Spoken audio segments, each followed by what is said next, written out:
नमस्कार। आज वर्ग 8 के हिंदी चंद्रगुप्त नाटक है, वीर चंद्रगुप्त नाटक। यह नाटक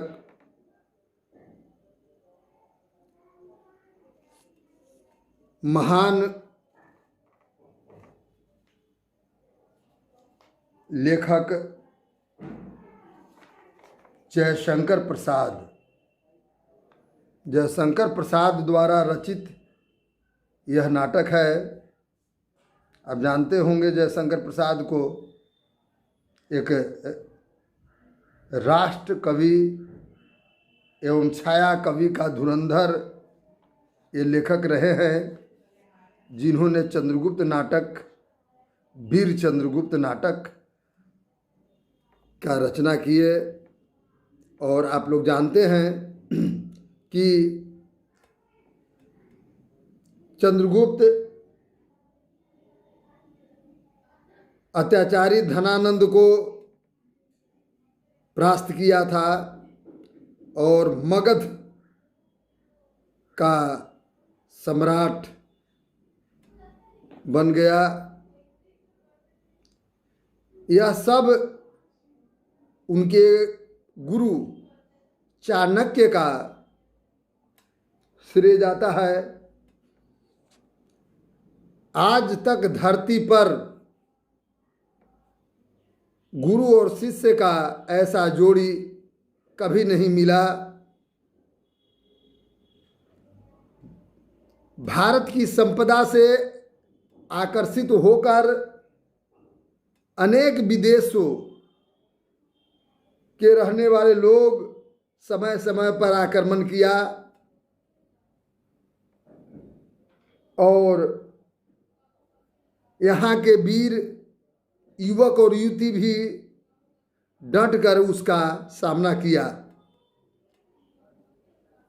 विश्व विजेता सिकंदर, जो पूरे विश्व को जीतने के लिए चला था, परंतु भारत को नहीं जीत सका। यहाँ तक कि सिंधु नदी को भी पार करने में वह सामर्थ्य नहीं हो पाया। वह देश भारत है, उस देश का हम संतान हैं। तो इस नाटक के पात्र के रूप में है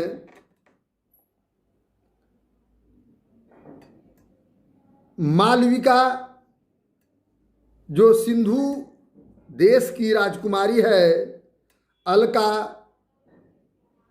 तक्षशिला की राजकुमारी है, सिंह हरण मालो का राजकुमार है, सिकंदर ग्रीक सम्राट, ग्रीक देश का रहने वाला ग्रीक सम्राट है, जो विश्व विजय के लिए निकला था। और चंद्रगुप्त, जो मौर्य सम्राट। पूरे विश्व का इतिहास अधूरा रह जाता है जब तक चंद्रगुप्त का इतिहास नहीं पढ़ पाते हैं। तब तक पूरे विश्व का इतिहास अधूरा है, अधूरा है, अधूरा है। सेल्यूकस सिकंदर का सेनापति और चाणक्य सिकंदर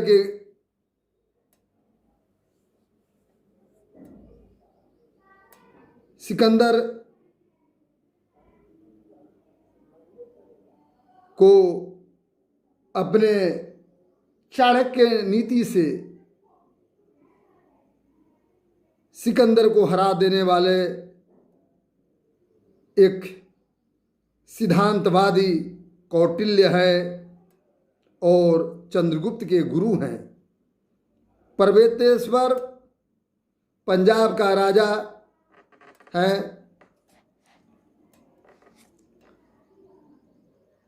यह स्थान नाटक जो खेला जा रहा है, या नाटक जो ये दिखाया गया है दृश्य, यह स्थान मालव दुर्ग के भीतर का एक शून्य परकोटा है, एक जिसको महल का भाग कह सकते हैं। मालविका जो है अलका को कहती है, इधर तो कोई सैनिक नहीं है, यदि शत्रु इधर से आ जाए तब। मालविका कहती है, उनको इधर उधर देखते हैं, क्योंकि मालविका सिंधु देश की राजकुमारी है ना। वह अलका को कहती है कि अगर कोई सैनिक आ जाए तो क्या होगा भाई। तो अलका कहती है कि दुर्ग ध्वंस करने के लिए यंत्र भी लगाए जा चुके हैं। जो यंत्र पहले तोप वगैरह ये सब लगाए जाते थे, परंतु मालव सेना अभी भी सुख के नींद से सो रही है। श्रीहरण को दुर्ग का भीतरी कक्षा का भार सौंपकर चंद्रगुप्त नदी तट से यवन सेना के पृष्ठभाग पर, पीछे के भाग पर, पहले पीछे के भाग पर आक्रमण किया जाएगा, है ना। तो पीछे के भाग पर लड़ने के लिए आक्रमण करेंगे और आज ही युद्ध का अंतिम निर्णय होगा, अलका कह रही है। अलका कौन है? अलका जो तक्षशिला के राजकुमारी है, वो बतला रही है कि आज चंद्रगुप्त एकदम उनका अंतिम युद्ध होगा, है ना। और जिस स्थान पर यवन सेना का पहुंच जाना था, वहां तक पहुंच गई है। तो मालविका कहती है कि अच्छा चलो, लगता है कि कोई नए घायल आ रहा है, कोई सेना के घायल आ रहा है, उसका सेवा प्रारंभ कर दें। क्योंकि मालविका राजकुमारी जो है, ये हमेशा ये देखती रहती थी कि कौन घायल है, उसका हम मलहम पट्टी ये सब कर दें, कुछ न कुछ उसमें घाव में दवा वगैरह लगा दें। उतने में अलका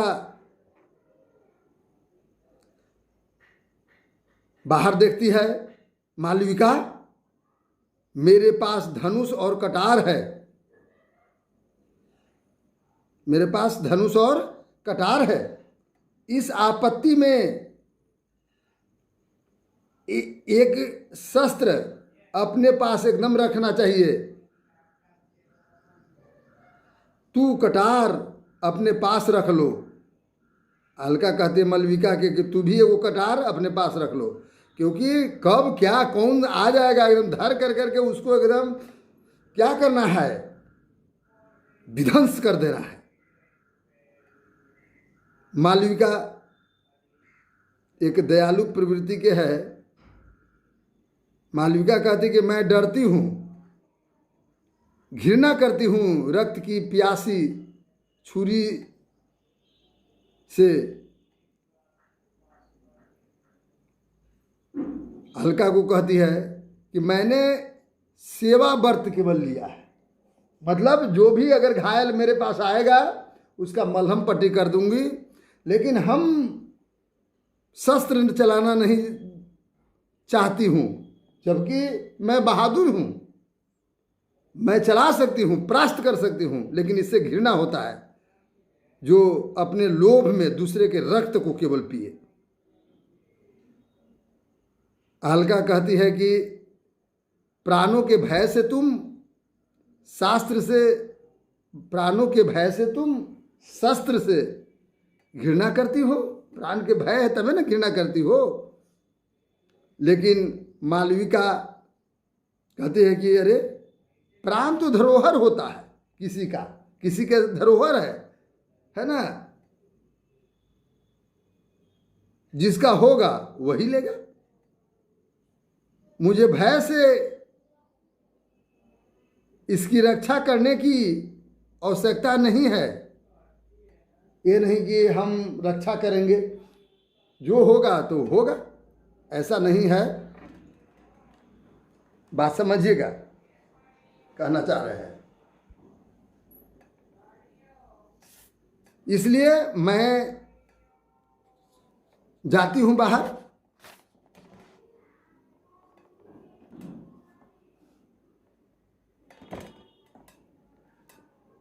अलका कहती है कि ठीक है, अच्छी बात है, परंतु बाहर जा रही है तो किसको?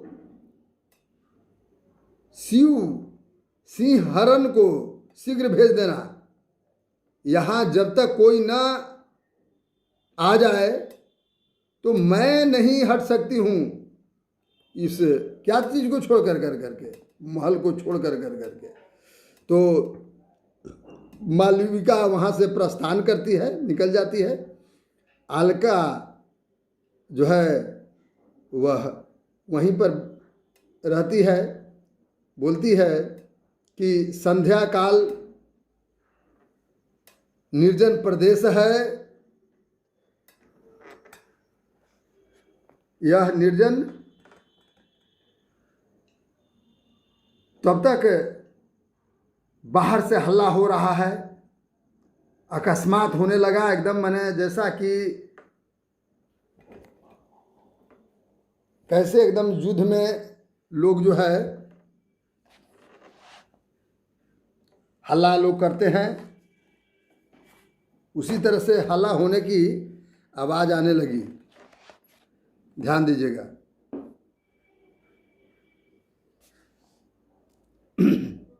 और चंद्रगुप्त ने तब अलका कह रही कि लगता है कि चंद्रगुप्त ने आक्रमण कर दिया, परंतु यह स्थान बड़ी ही आरक्षित है। अरे कौन है? कोई यमन सैनिक है तो सावधान हो जाऊं, क्योंकि यमन सैनिक किसका है? यमन सैनिक सिकंदर का है ना। और जैसी यमन सैनिक को देखती है अलका साय से तीर को मारती है, वह यमन सैनिक गिर जाता है। फिर दूसरा आता है, उसने दूसरा को भी तीर से मारती है अलका। बहुत निशानबाज अलका थी। तीसरे बार स्वयं सिकंदर आ जाता है, तीर का वार बचा कर करके दुर्ग में वह कूद जाता है सिकंदर, क्योंकि सिकंदर भी एक बहुत वीर योद्धा था। तीर का वार बचा करके सिकंदर कूद जाता है। कहाँ? जहां अलका थी। और अलका को पकड़ना चाहता है तो उसी समय सिंहरण वहां प्रवेश कर जाता है और सिंहरण तलवार को चलाता है और कहते हैं कि तुमको स्वयं, किसको कहते हैं? सिंहरण सिकंदर को कहते हैं कि तुमको स्वयं इतना साहस नहीं करना चाहिए। सिकंदर, तुम्हारे प्राण बहुमूल्य है। काहे? क्योंकि वही सम्राट था और सम्राट को स्वयं ऐसा नहीं करना चाहिए सिंहरण। लेकिन सिकंदर तुरंत जवाब देता है, क्योंकि सिकंदर वीर योद्धा था। कहता है कि सिकंदर केवल सेनाओं को आज्ञा देना नहीं जानता है, बचाओ अपने को। और दोनों में वो युद्ध जम का होता है। सिकंदर जो है भाले से वार करता है, लेकिन उस भाला को सिहरन अपने ढाल पर एकदम रोक लेता है। वह सिकंदर के हाथ से छूट जाता है। यवनराज विवश होकर तलवार चलाता है। 3 यवन सैनिक भी कूद जाते हैं। इधर से मालव सैनिक भी पहुंच जाते हैं, है ना। अब सब उधर से यवन सैनिक, सिकंदर, और इधर से मालव सैनिक भी पहुंच जाते हैं। और यह जो बालिका जो देख रहे हैं वह बहुत बड़ा निशानबाज थी, है ना। अलका एकदम तीर चलाने में भी बहुत निशानबाज थी।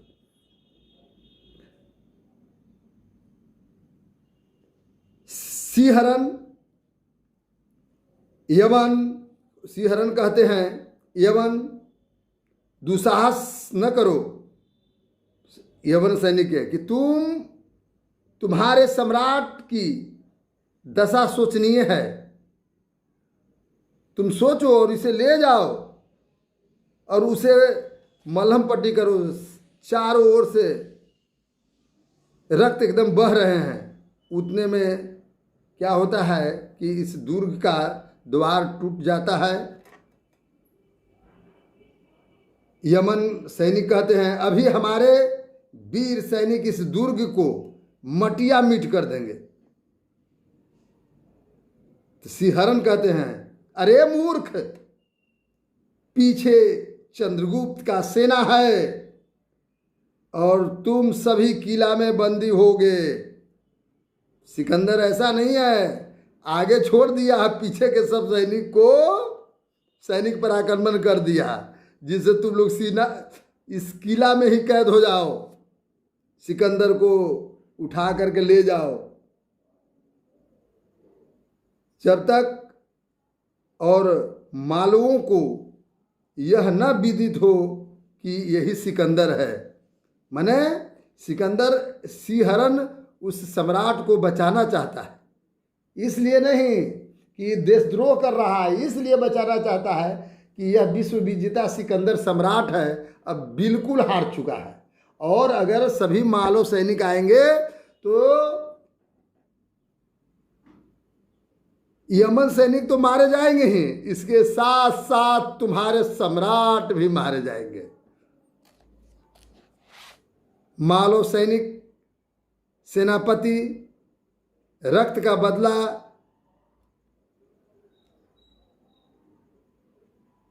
निश्चित लेंगे। और मैंने जो इस तरह से सिकंदर वध किया है यहाँ के लोगों को, मैंने जिसको कह सकते निरसंस, मैंने बिना कोई मोह माया का वध यहाँ के जनता के कारण वध किया है, तो उसका प्रतिशोध तो सैनिक लेंगे ही, इसलिए इसको ले जाओ। लेकिन उतने में सिहरन आदेश देते कि ठहरो मालव वीरो, ठहरो थोड़ा, यह भी एक प्रतिशोध है, यह भी एक प्रतिशोध है। यह भारत के ऊपर एक ऋण था। पर्वतेश्वर के प्रति उदारता दिखाने का यह प्रत्युत्तर है। यमन जाओ, शीघ्र जाओ। माने सिहरन जो है मालव सेना को, मालव के सैनिक को थोड़ा रोकते हैं। क्यों? सिकंदर को बचाने के लिए कि इसको ले जाओ। हम नहीं चाहते हैं कि बिना कारण इतना रक्तपात हो और ये भी मारा जाए। तब तक 3 यमन सिकंदर को ले जाते हैं। घबराया हुआ एक सैनिक आता है, सिहरन ये क्या किया तू? मतलब जैसी वह सिकंदर को बचाया, सिहरन जबकि भारतीय था, बचाया, तब ये सैनिक बोलेंगे ही कि हम लोग इतना अथी से युद्ध किए हैं और अब सिकंदर हार रहा है तो उसको ऐसे ही हम छोड़ दे। सैनिक कहते हैं कि दुर्ग द्वार टूट गया है, यमन सेना भीतर आ रही है। सिंहरण कहते हैं कि कुछ चिंता नहीं, दृढ़ रहो, है ना। समस्त मालव सेना को कह दो कि सिंहरण तुम्हारे साथ मरेगा। किसको कहना है? मालव सेना को कहने के लिए कह रहे हैं। अलका से, तुम मालविका के साथ लेकर अंतःपुरी की स्त्री को भूगर्भ द्वार से रक्षित स्थान पर ले जाओ। सिंहरण चाहते हैं कि इस युद्ध में स्त्रियां नहीं पड़े, है ना, इसलिए उसे अंतःपुरी में स्त्रियों को, माने प्रत्येक महल में एक होता है सुरक्षित स्थान, वहाँ ले जाओ। मालों के विध्वंस पर ही आर्यों का यशो मंदिर ऊंचा भाग हो सकेगा। जाओ। और अलका को आदेश देते हैं सिंहरण।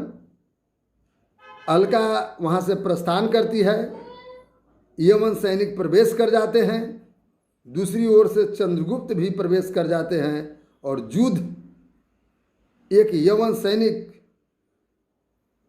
है ना दौड़ा आता है और युद्ध पूर्ण होना शुरू हो जाता है। यमन सैनिक कहते हैं, सेनापति सेलूकस,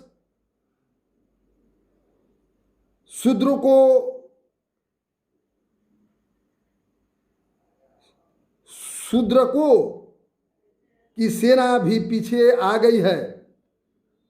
बाहर की सेना को उन लोगों ने समझा रखा है। चंद्रगुप्त जो है कहते हैं, यमन सेनापति, मार्ग चाहते हो या युद्ध? क्योंकि वो चाहता था कि यहाँ से मार्ग मिल जाए और हम पूरे भारत में घुस सके, है ना। मुझ पर कृतज्ञता का बोझ है। कौन कहते हैं? चंद्रगुप्त कहते हैं कि मुझ पर क्या चीज का? कृतज्ञता का बोझ है। तुम्हारा जीवन, माने तुम्हारा जीवन जो है उसका रक्षा करना मेरा दायित्व है। ऐसा चंद्रगुप्त क्यों बोलते?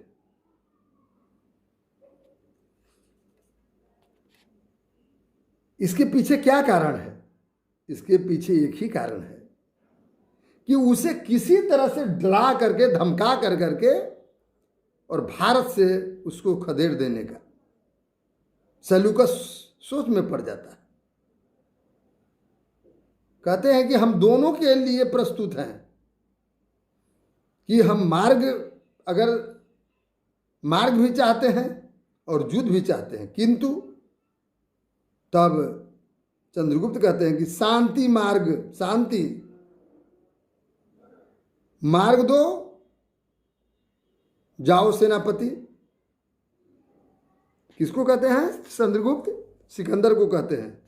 सिकंदर का जीवन बच जाए तो फिर आक्रमण करना, क्योंकि चंद्रगुप्त सिकंदर को वो जो ले गए हैं पूरा घायल हो चुका है, उसको पहले बचाओ जा करके।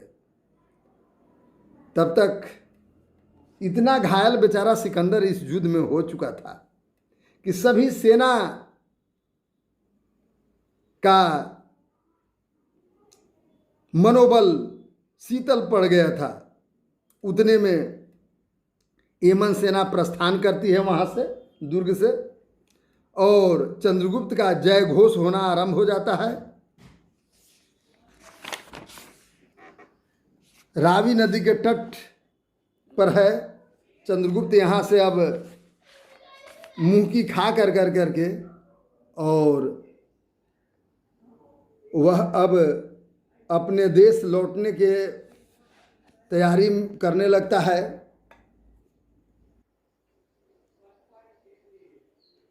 रावी का तट है ना, सिकंदर बेड़ा प्रस्तुत करता है, बेड़ा मैंने छोटा जहाज वगैरह। चाणक्य और पर्वतेश्वर वहाँ पर हैं। चाणक्य, पौरव देखो, चाणक्य कहते हैं कि पौरव को कहते हैं देखो, वह नृशंसता की बाढ़ आज उतर जाएगी। क्यों? क्योंकि सिकंदर बिल्कुल घायल हो चुका है ना।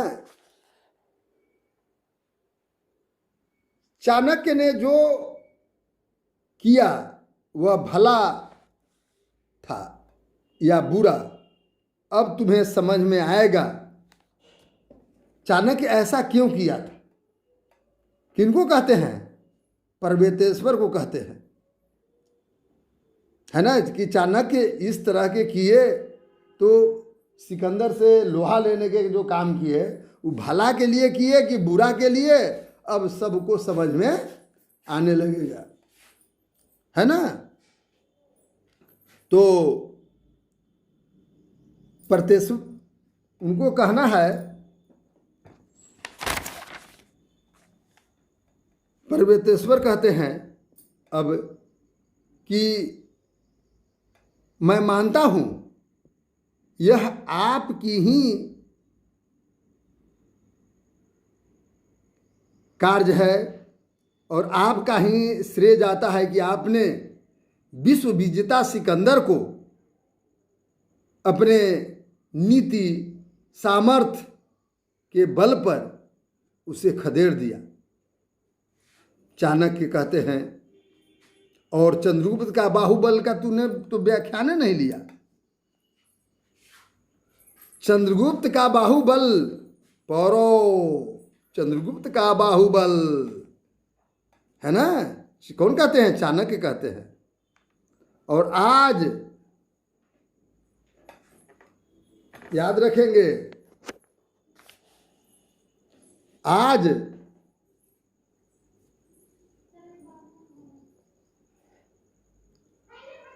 फिर मैं उस बात को दोहराना चाहता हूं। किस बात को? जो पहले मैं कहा था, है ना, उस बात को मैं आज फिर दोहराना चाहता हूं।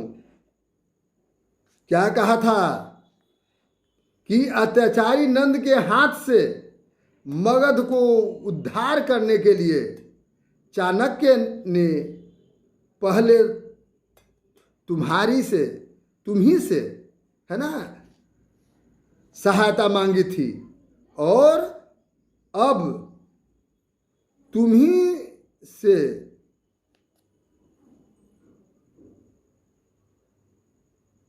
सहायता मांगेगा और तब तो तुम्हें विश्वास होगा। क्योंकि यह धनानंद जो है, नंद का उत्तराधिकारी बहुत ही अत्याचारी है। तो तब पर्वतेश्वर कहते हैं, मैं प्रस्तुत हूं आर्य। इनको चाणक्य को कहते हैं कि अब मुझे विश्वास हो गया कि हम अब किसी से युद्ध कर सकते हैं। और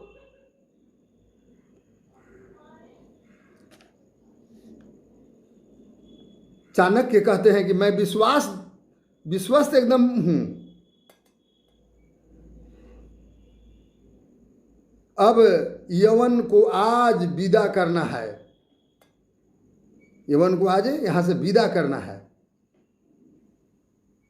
एकदम हार गया सिकंदर को। ऐसा हुआ कि अब भारत पर एक पग भी आगे नहीं हम बढ़ सकते हैं। उसके दिल में ऐसा हो गया। तो यह स्थान जो है, एक और सिकंदर, सेल्यूकस, कार्नोलिया, फिलिप्स आदि एक भाग में है। इसके सब सहयोगी हैं सिकंदर के। कौन कौन? सेल्यूकस जो सेनापति था, कार्नोलिया फिलिप्स एक साहित्यकार उसके साथ रहता था, और दूसरे ओर से कौन है, चंद्रगुप्त, सिंहरण, आलका, मालविका और आम्भिक आदि यवन और भारतीय उनके साथ हैं, वो सब प्रवेश करते हैं। सिकंदर कहते हैं सेनापति चंद्रगुप्त बधाई है। वो अपने कहाँ से कहते हैं, अपने बेड़ा से ही कहते हैं, क्योंकि वो लौट रहा है, और वो भी एक वीर दूसरे वीर को समझता है कि क्या है। पहले ही सिकंदर बधाई देते हैं चंद्रगुप्त को, बधाई है। तो चंद्रगुप्त कहते हैं कि राजन किस बात के बधाई। सिकंदर कहते हैं कि जिस समय तुम भारत के सम्राट हो गए। पहले ही सिकंदर यह अनुमान लगा लिया था कि चंद्रगुप्त पूरे देश का, पूरे अखंड भारत का सम्राट होगा। समझ सकते हैं, उस समय हमारा देश भारत अफगानिस्तान, पाकिस्तान, अफगानिस्तान से लेकर करके उधर बांग्लादेश वगैरह सब हमारा देश था। समझ सकते हैं। और सिकंदर का अनुमान हो गया था कि इसके बाहुबल इतना है कि वह सभी को एक सूत्र में बांट लेगा, सभी को एक सूत्र में बांध देगा, है ना। इसलिए उसको विश्वास हो गया। और इसके पहले इनके बारे में एक ब्राह्मण जिसका नाम था डांड्यान, वह भविष्यवाणी किया था कि पूरे भारत का सम्राट वह चंद्रगुप्त होगा। भारत का सम्राट कौन होगा, चंद्रगुप्त होगा। और इसके बारे में सिकंदर अपने मुंह से सुना था। तब चंद्रगुप्त कहते हैं आप वीर, आप भी तो वीर हैं। सिकंदर कहते हैं कि आर्य वीर, मैं भारत में हरक्यूलियस, एचिलियस की आत्माओं को भी देखा, और देखा डेमास्थनीज को, संभवतः प्लेटो और अरस्तु भी होंगे। मैं भारत का अभिनंदन करता हूं। सिकंदर को भारत बहुत प्रिय लगा, इसलिए कि यहाँ के प्रत्येक लोग अपने देश के लिए मर मिटने के लिए तैयार हैं। माने भारत में हर लोगों की आत्मा को उसने देखा। हरक्यूलियस कहाँ का रहने वाला था, हरक्यूलियस है ना, हरक्यूलियस जो रहने वाला था ग्रीक का। एचिलियस भी ग्रीक का था। प्लूटो, अरस्तु ये भी एक दार्शनिक थे। तो ये सब के विचार भारत में देखे। ऐसे ऐसे लोग जो अपने देशों में डेमास्थनीज जैसे लोगों को, उससे भी बड़े बड़े लोगों को भारत में देखे। तब सेल्यूकस कहते हैं सम्राट, ये चाणक्य को इशारा कर करके, आर्य चाणक्य यही है सम्राट। अपने चंद्रगुप्त अपने सिकंदर को, अपने सम्राट सिकंदर को दिखाते हैं कि आर्य सिकंदर सम्राट, यही आर्य चाणक्य हैं। उन्हीं का कारण हम लोग भारत का विजय यात्रा पूरा नहीं कर पाए। सिकंदर तब चाणक्य को कहते हैं, धन्य हैं आप, मैं तलवार खींचे हुए भारत आया, लेकिन हृदय दे कर जाता हूं, विस्मय विमुग्ध हूं, जिससे खड़ग परीक्षा हुई थी, युद्ध में जिनसे तलवारें मिली थी, उनसे हाथ मिलाना चाहता हूं। ऐसा यह देश है भारत देश, धन्य है आप लोग। सिकंदर कहते हैं कि मैं तो यहां तलवार खींचे हुए मैं आया कि मैं यहाँ के लोगों को मार कर मैं जीत लूँगा, लेकिन ऐसा हुआ कि मैं अपना हृदय भी दे बैठा। चाणक्य कहते हैं, हम लोग प्रस्तुत हैं सिकंदर, तुम वीर हो तो भारतीय सदैव उत्तम गुणों की पूजा करती है। तुम जिस रूप में भारतीयों को देखना चाहते हो उस रूप में प्रस्तुत रहेगा।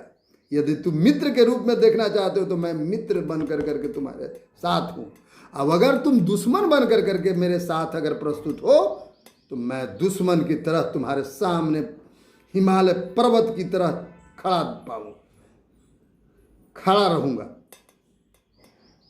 अंत में चाणक्य कहते हैं कि तुम्हारा जल यात्रा मंगलमय हो। हम लोग युद्ध करना जानते हैं, द्वेष नहीं। हम लोग किसी से द्वेष नहीं करते हैं, जबकि तुम मेरा दुश्मन हो, घायल थे, और घायल अवस्था में हम तुमको मार सकते थे, परंतु ऐसा मैं नहीं करूंगा, है ना। इस प्रकार से यह नाटक समाप्त होता है। यह एकांकी नाटक है। इसमें भारतीय की क्षमाशीलता का श्रेष्ठ उदाहरण मिला कि उस विश्व विजेता सिकंदर को भी चाहते तो ये लोग मार सकते थे, लेकिन उसके प्राण दान दे दिए। यह देश भारत को सिकंदर समझा कि मैं जिंदगी भर रक्त बहाया, परंतु जब मेरे रक्त की बारी आई तो भारत ही एक ऐसा देश था कि वह मेरा प्राण दान में दे दिया। मैं भारत को नमस्कार करता हूँ, मैं भारत को नमस्कार करता हूँ। जय हिंद।